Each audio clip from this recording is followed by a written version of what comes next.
Today we've got probably one of the biggest and chunkiest armoured fighting vehicles in the museum. This is the ISU-152. With this vehicle, there's a couple of different variants. Initially we had the SU-152. So this was built early February 43 on the KV-14 prototype hull. Then it went to the KV-1S hull, which was lightly armoured but faster. And then we get into this one here, which is the ISU-152. So this is built on the IS-1 tank chassis, later on the IS-2. And they built roughly 1885 right up to 1944, but they still built them right up to 1947. After 44, 45, we start going into the K and the M variants. This particular vehicle is an M variant. A big difference between those ones is instead of having about 120 millimeters of protection on the early models, we got to about 320 millimeters on protection around the gun.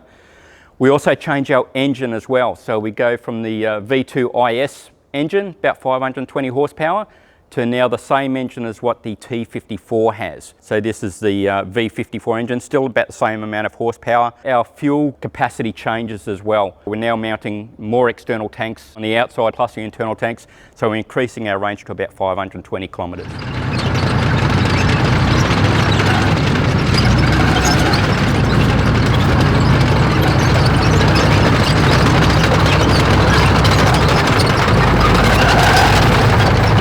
Massive big vehicle.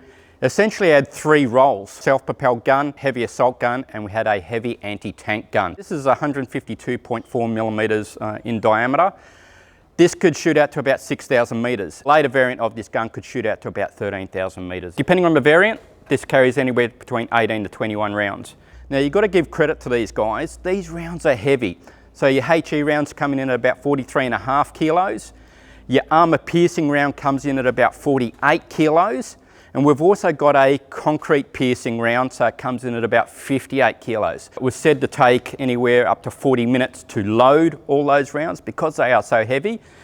There's some talk about rounds also being loaded on the back deck as well to give them that extra capability. Obviously it's very heavily armoured, so we've got casting on the front here, so we go anywhere between 60 to 90 millimeters of armour protection on the front of the vehicle. Come up, we have our very large mantlet, as I said, up to about 120 for the early models. This is all part of your recoil system. Most buffers work with oil, and they have a tapered control rod. So as the gun recoils, that tapered control rod slows the recoil down, and then you generally would have a recuperator which will reassert that energy back, and it'll bring the gun back to the final run out position. You've got to look at production in World War II.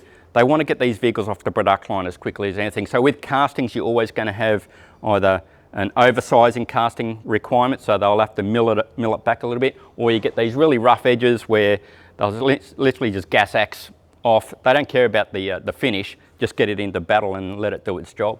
So this is all your modification marks that they have along here. So when they do a modification to the vehicle, it's a really easy way to see what variant your vehicle's up to. With this particular variant, and you can't really see it from the outside, but our armour thickness on the sides changed as well. So the earlier variants come in at about 75 millimeters.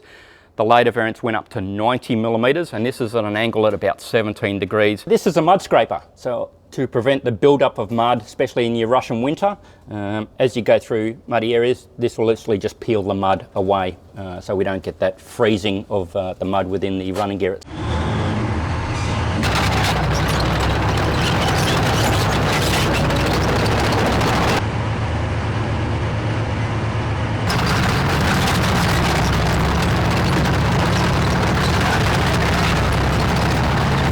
All right, so driver's straight down here. Directly behind him we have the gunner. So I'm just going to make an assumption because we don't have the sight, which is the ST10 telescopic sight. So it sits in here for the gunner to actually stand, use his gun controls.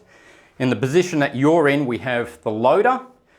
Off to your right, we have the breech mechanism guy. So his task is opening the breech, allowing the loader to load. Is he on the other side of the gun here? Yeah, just on the other side there. Wow. And then right in front, with the seat just here, and with the radio and his cupola look around, is the commander. When you're traveling and you're not in action, you want somewhere nice and comfy to sit. So you'd be sort of sitting here. The gunner and the loader would be seated here. obviously through travel. You'd want to hope they were buddies. They're pretty close. They're pretty close as well, but thinking you've got ammunition right behind you as well. Yeah. So it'd be a nice cosy spot. Yep. Very cozy. And no seatbelts either. And no seat belts. Yeah, just hold on. Just hold on for dear life. As you can sort of see, we have a lot more room on this side than what we have on this side. So the gun is slightly off-center to the right. This gives us a very narrow arc of 12 degrees left and right. So again, with this vehicle, we have to orientate this vehicle to what we're shooting at. It's a manual gearbox, and the clutch is actually really nice on this.